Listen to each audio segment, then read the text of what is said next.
नमस्कार, यो हो ग्यालेक्सी प्रदेश न्यूज। सुरुमा हेडलाइन्स।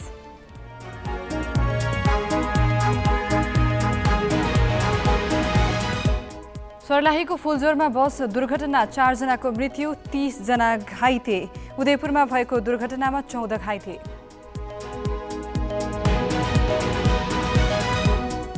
महोत्तरी मालपोत कार्यालयमा बिचौलियाको रजगज, सेटिङ मिलाउन सफाई कर्मचारीलाई प्रशासनिक जिम्मेवारी।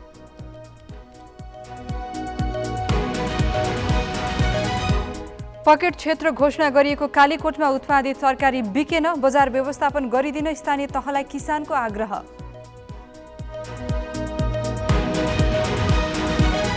र जनप्रतिनिधि बीचको झगडाले बेनी नगरपालिकामा विकासका काम प्रभावित। राजनीतिक दाउपेचमा बित्यो 5 वर्ष, खुद्रे योजनामै सकियो बजेट।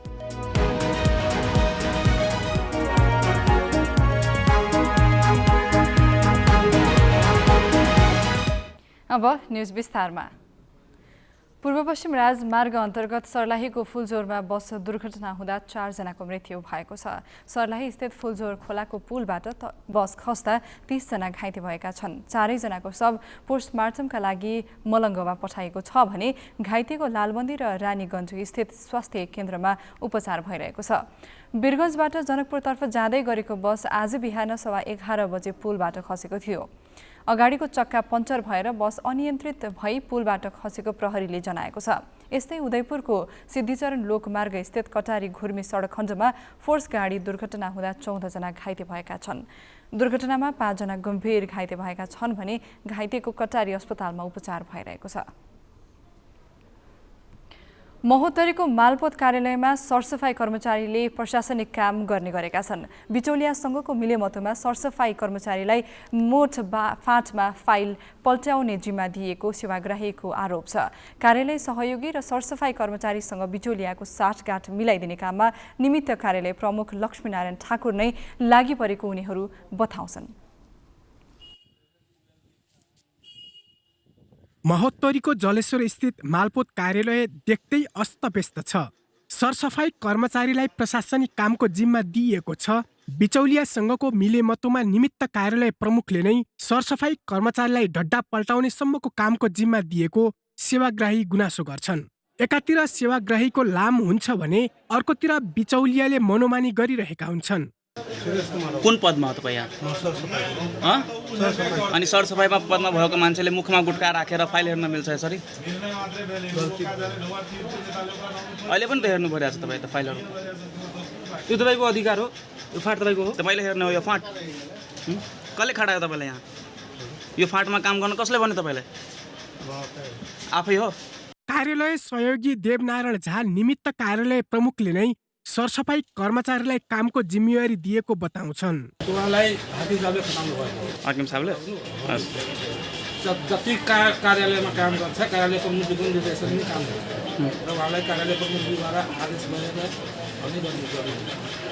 निमित्त कार्यालय प्रमुख लक्ष्मीनारायण ठाकुर पनि कर्मचारी अभावमा सरसफाई कर्मचारीलाई केही काम लगाएको स्वीकार गर्छन्। कार्यालयमा कर्मचारीहरूको धेरै अभाव छ। काम चाहिँ दिन प्रतिदिन बढ्दै जाने, तर कर्मचारीहरू पूर्ण मात्रामा पूर्ति नहुँदै हुँदाखेरि हामीले उनीहरू जानेका छन्। अब हामीले विश्वास गरेर थोरै हेल्प लिएका छौँ। उनीहरूलाई खास हामी ठुलो महत्त्वपूर्ण काम हामीले दिँदैनौँ। उनीहरूको साइन चल्दैन। अब अरू कर्मचारीले हेरेर अब ठिक छ भने गरिदिन्छ त्यति मात्र। कार्यालय सरसफाइको अवस्था टिठलाग्दो छ। अफिसका भित्तामा जताततै पान र गुट्खा खाएर थुकिएको छ। कर्मचारी जति नै बेला पान र गुट्खा चपाइरहेका हुन्छन्। पान गुट्खा मन लागेको बेला खान पाउनुपर्ने उनीहरूको तर्क छ। खाँदैन मान्छे कुनै बेला कसैलाई अफिसमा खानलाई भनेको छ, खाएर काम गर्न मिल्छ? भन्नुस् न ए सर। खायो त के गर्नुहुन्छ, के भन्नुहुन्छ? ए सर नो भन्नु न सिधा। खाएर खाने इच्छा लाग्यो खायो। मालपोत कार्यालयमा दैनिक सयौं सेवाग्राही कामका लागि पुग्छन्। जसले बिचौलियाको सहयोग लिन्छ तुरुन्तै काम भइहाल्छ। बिचौलियालाई अतिरिक्त पैसा बुझाउन नसक्नेहरू घण्टौं कुर्न बाध्य हुन्छन्। कार्यालयका दैनिक काम कारबाहीदेखि अनुशासनहीनताले सीमा नाग्दा समेत तालुक निकायलाई भने कुनै चासो छैन। ग्यालेक्सी फोकेका लागि महोत्तरीबाट विष्णु गुप्ताको रिपोर्ट। तरकारी पकेट क्षेत्र घोषणा गरिएको कालीकोटको राजकोट नगरपालिका जनाली कोटमा उत्पादित कृषि उपजले बजार नपाएको किसानले गुनासो गरेका छन्। राजकोट सानो बजार भएको र नगरपालिकाले कृषि उपज बिक्री वितरणका लागि बजार व्यवस्था नगरिदिएकाले किसानको उत्पादन खपत हुन नसकेको हो। पहाडी साना किसानका लागि अनुकूल आयोजना आशा नेपालले स्थानीय तहसँगको समन्वयमा पकेट क्षेत्र घोषणा गरेको छ। पकेट क्षेत्र घोषणा भएपछि उत्पादन पनि बढेको छ, तर बिक्री गर्ने ठाउँ नभएर कृषि उपज बोटमै कुहिने अवस्था आएको किसानले बताएका छन्। हामीले गणनै गर्न नसक्ने किसिमले प्याज उत्पादन भइदियो र त्यो बजार हामीले पाएनौँ। हाम्रो त्यो बजार नपाएर प्याज किसानहरूको प्याज कुहिसकेपछि अहिले त्यहाँका कृषकहरू एकदमै कम गरेर एउटा सानसानो उसमा मात्रै सीमित रहन पुगे।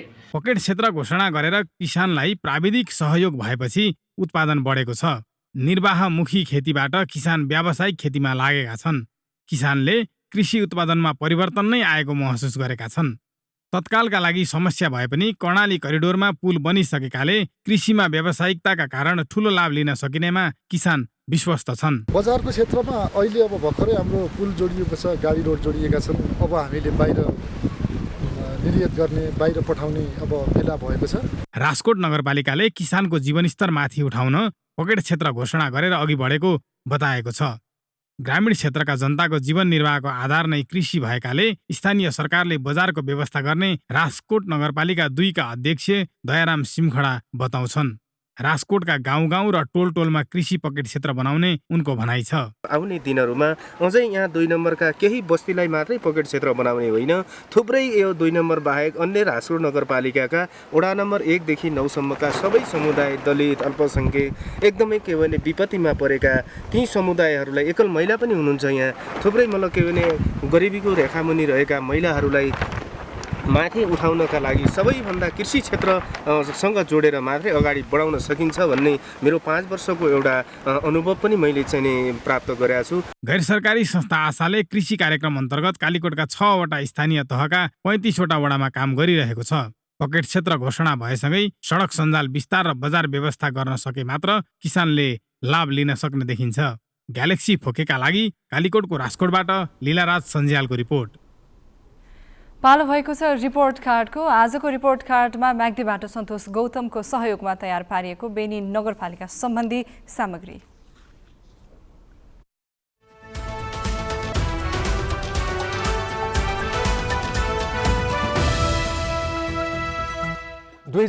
साल वैशाख 31 गते भएको स्थानीय तह निर्वाचनमा बेनी नगरपालिकाको नेतृत्व लिन साना ठुला सबै दल लागि परेका थिए, तर नेपाली कांग्रेसका हरिकुमार श्रेष्ठले मत परिणाम आफ्नो पक्षमा पारे।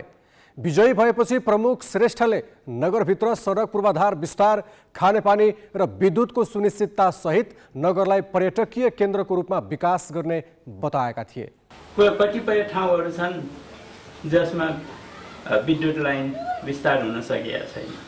कति ठाउँहरू छन् पोल जीर्ण अवस्थामा छ, कता के दुर्घटना निम्त्याउने हो भन्ने अवस्था छन्। यस्ता सामान्य कुराहरूलाई हामीले पहिलो प्राथमिकतामा राखेर हामी त्यो कुराहरू पुरा गर्नेतर्फ जान्छौँ र यो कामहरू हामीले अब हरेक वडामा कहाँ के छ, जनताको घर दैलोमै गएर पहिला के काम गरौँ त भनेर आवश्यकतालाई उहाँहरूसँग नै सल्लाह गरेर एउटा प्राथमिकतामा राखेर हामी पुरा गर्ने काम गर्छौँ भनेदेखि। निर्वाचन जितेपछि श्रेष्ठले गरेका बाचा के थिए? 5 वर्षको अवधिमा कति पूरा भए त? नगरभित्रका 10वटै वडा जोड्ने सडक निर्माण, सबै वडा सडक सञ्जालमा जोडिएको, घर घरमा खानेपानी सेवा पुर्याउने, सबै घरमा खानेपानीको धारा पुगेन, विद्युत सेवा विस्तार, काठका पोल विस्थापन, सबै घरमा बिजुली, बेनीको खुला मञ्चलाई मिनी रङ्गशाला, सबै वडामा खेल मैदान, भर्खर काम अघि बढेको, म्याग्दी र कालीगण्डकी नदीको कटान रोकथाम, बल्ल काम अघि बढाइएको, गलेश्वर र जगन्नाथलाई अन्तर्राष्ट्रिय धार्मिक क्षेत्र बनाउने काम अघि बढाइएको, सिङ्गा तातोपानी कुण्डलाई प्राकृतिक उपचार स्थल बनाउने पूर्वाधार निर्माणको काम अघि बढाइएको, फोहोर व्यवस्थापनका लागि डम्पिङ साइट, नयाँ डम्पिङ साइट बन्न नसकेपछि पुरानै ठाउँलाई व्यवस्थित गरिएको। 5 वर्षको अवधिमा नगर प्रमुखको अधिकांश समय राजनीतिक दाउपेचमै बित्यो। स्वार्थ नमिल्दा जनप्रतिनिधि नै एकअर्का विरुद्ध अदालतसम्म पुग्नुपर्ने अवस्था आयो, जसका कारण जनताले अनुभूत गर्ने खालका धेरै काम गर्न बाँकी रह्यो। नगर प्रमुख श्रेष्ठ दीर्घकालीन महत्त्वका योजना र नीति नियम निर्माणमा भन्दा पनि टुक्रे र क्षुद्र योजनामा बजेट छरेर दुरुपयोग गर्नमा लागेको नगरवासीको आरोप छ। सरकारकै अभ्यास पनि नगरपालिकाले गर्न सकेन कि स्थानीय तह भन्दा पनि स्थानीय निकायकै परम्पराको रूपमा चाहिँ नगरपालिकाले आफूलाई उभ्याएर अभ्यास गरेको जस्तो पनि देखियो। त्यसकारणले गर्न अब यो एउटा नगरपालिकाले कम्तीमा चाहिँ एउटा रणनीतिक योजना समेत बनाएर चाहिँ कार्यान्वयन गर्ने पक्षमा अगाडि नबढेको कारणले टुक्रे टाक्रे योजनामा मात्रै सीमित रहेको हुनाले अपेक्षाकृत उपलब्धि हासिल हुन नसकेको हो कि भन्ने चाहिँ मेरो बुझाइ हो। सडक पूर्वाधारलाई प्राथमिकतामा राखेको नगरपालिकाले यसमा ठूलो रकम खर्चिएको त छ, तर परिणाम नागरिकले हिउँदमा धुलामे र बर्खामा हिलाम्मे सडकमा यात्रा गर्नुपर्ने बाध्यता छ। हामी जनताहरूले चाहिँ जति सोचेको थियौँ त्यति हुन त सकेन। किन हुन सकेन भने अब नगरपालिकामा पार्टीको चाहिँ एउटा मिलेन, दुईवटा पार्टीहरू भयो। त्यस कारणले गर्दाखेरि जति हुनुपर्ने हो त्यो विकास सँगसँगै हुन सकेन। जनताहरू त्यति सोचे जस्तो त भएको छैन। नगर प्रमुख श्रेष्ठ भने अप्ठ्यारो परिस्थितिका बावजुद आफ्नो कार्यकालमा देखिने गरी धेरै काम भएको दाबी गर्छन्। सङ्घ र प्रदेशबाट समयमा ऐन कानुन बन्न नसक्नु, राजनीतिक सन्तुलन नमिल्नु, सीमित स्रोत र साधन, कोरोना महामारी र प्राकृतिक विपद लगायत कारण नागरिकले अपेक्षा गरे अनुसारको काम गर्न भने नसकेको उनी स्वीकार्छन्। प्रभावकारी ढङ्गले अगाडि लैजानुपर्ने थियो र हाम्रा पनि केही हामी निर्वाचनको समयमा हामीले जुन खालको एउटा योजना बनाएर अगाडि आएका थियौँ त्यो अनुसार अगाडि बढ्ने वातावरण बन्न सकेन र त्यो अनुसार हामीले पनि सोचेअनुसारको कामहरू गर्न सकेनौँ अथवा हामी आफै पनि सन्तुष्ट छैनौँ। जे जति काम हामीले देखाउनु पर्ने थियो त्यो विकास निर्माणदेखि लिएर जनताहरूसँगको सेवाका कुराहरू।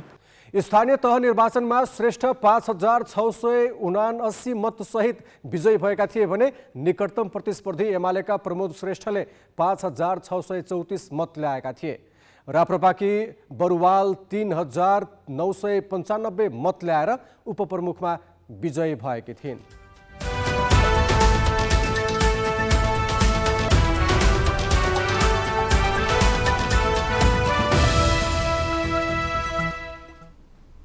बझाङको थलारा गाउँपालिकालाई सदरमुकामसँग जोड्ने झनाना पक्की पुल निर्माण भएको 6 महिनामै प्रयोगविहीन बनेको छ। असोजमा आएको बाढीले पुलमा क्षति पुर्याएपछि सवारी साधन आवागमनमा समस्या भएको हो। भत्किएको ठाउँमा काठ राखेर जोखिमपूर्ण ढङ्गले सवारी साधन गुडाउने गरिएको छ। थलारा गाउँपालिकाले तामझामका साथ उद्घाटन गरेको पुलमा बाढीले क्षति पुर्याए पनि पुनर्निर्माण अघि बढाइएको छैन। करिब 9 करोड लागतमा म्याद थप्दै 4 वर्ष लगाएर पुल निर्माण गरिएको थियो। प्रमुख जिल्ला अधिकारी बाबुराम अर्यालले निर्माण कम्पनीलाई पटक पटक पुल मर्मत गर्न आग्रह गरे पनि व्यवस्था गरेको बताएका छन्। पक्की पुलमा गाडी नचल्दा चर्को भाडा तिरेर खाद्यान्न ओसार पसार गर्नु परेको स्थानीयको गुनासो छ।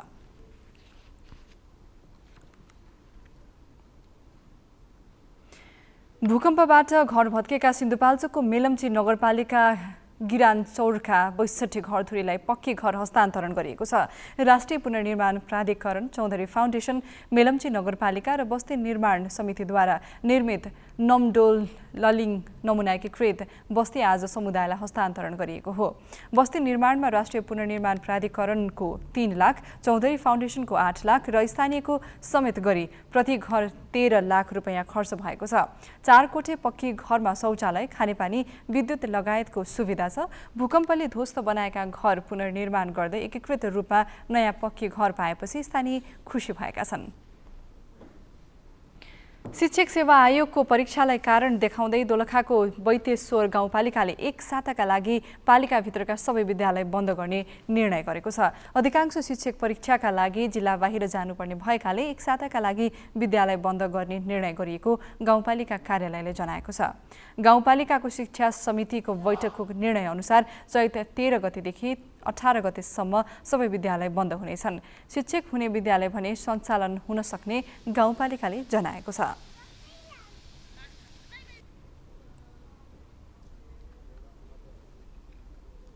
अब जस्तै एउटा कुनै विद्यालयमा जम्मा 17 जना शिक्षकहरूमध्ये 2 जना मात्रै शिक्षकहरू उपस्थित हुनुहुने सबैको चाहिँ परीक्षा परेको हुनाले हामीले छलफल गर्यौँ। यहाँ गाउँ शिक्षा समितिको बैठक पनि राख्यौँ।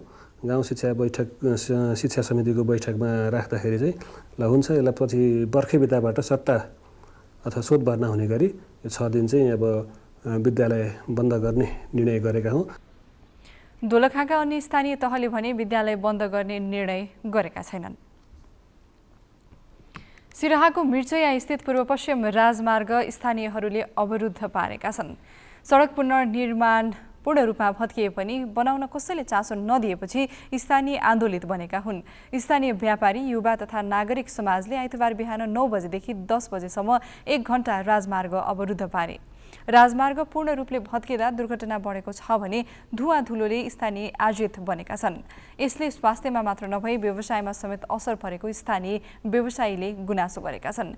मिर्चयाको सडक लामो समयदेखि जीर्ण छ। यहाँ अवस्थित मारुति र सौर्य सिमेन्ट उद्योगका लागि दैनिक चल्ने हजारौं ओभरलोडेड ट्रिपरका कारण सडकको कालोपत्री त छैन नै, सडकमा खाल्डै खाल्डा परेको छ।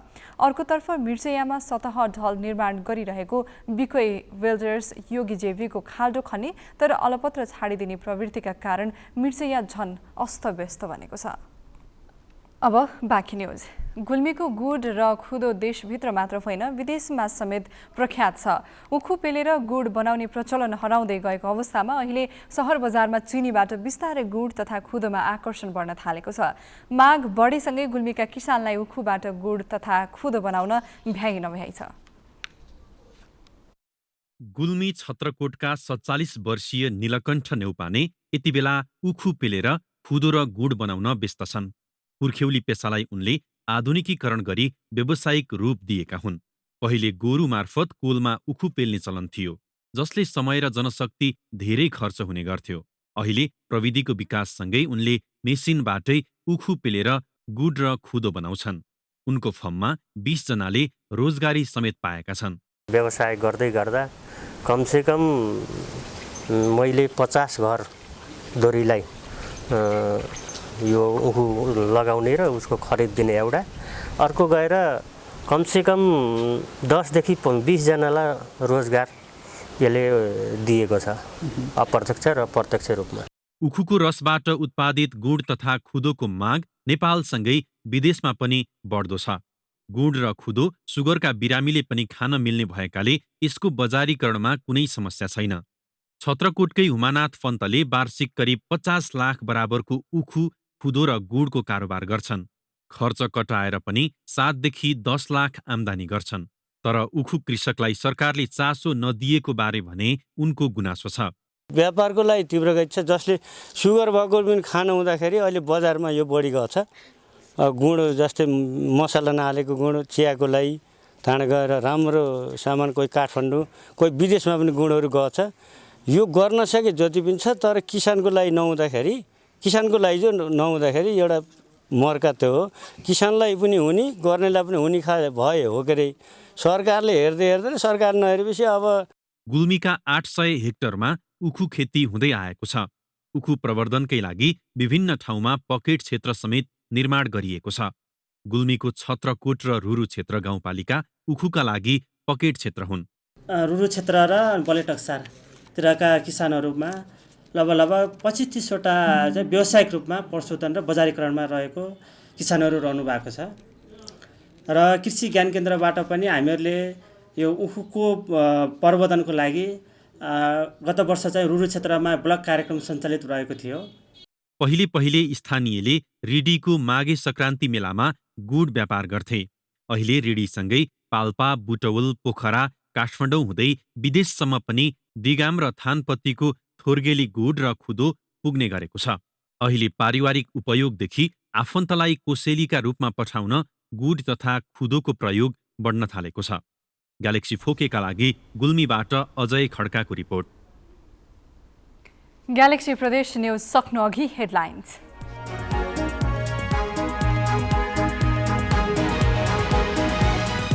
सर्लाहीको फुलझोरमा बस दुर्घटना 4 जनाको मृत्यु 30 घाइते उदयपुरमा भएको दुर्घटनामा 14 घाइते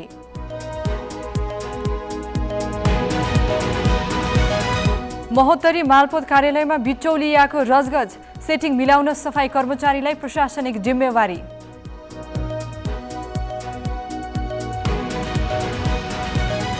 पकेट क्षेत्र घोषणा गरिएको कालीकोटमा उत्पादित तरकारी बिकेन बजार व्यवस्थापन गरिदिने स्थानीय तहलाई किसानको आग्रह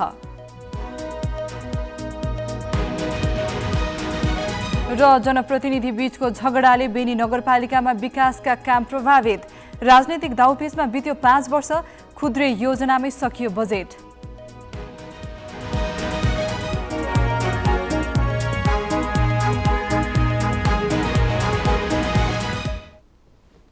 ग्यालेक्सी प्रदेश न्यूज अहिलेलाई सकियो अब राति 8 बजे ग्यालेक्सी न्यूज आवर लिएर आउनेछौँ नमस्ते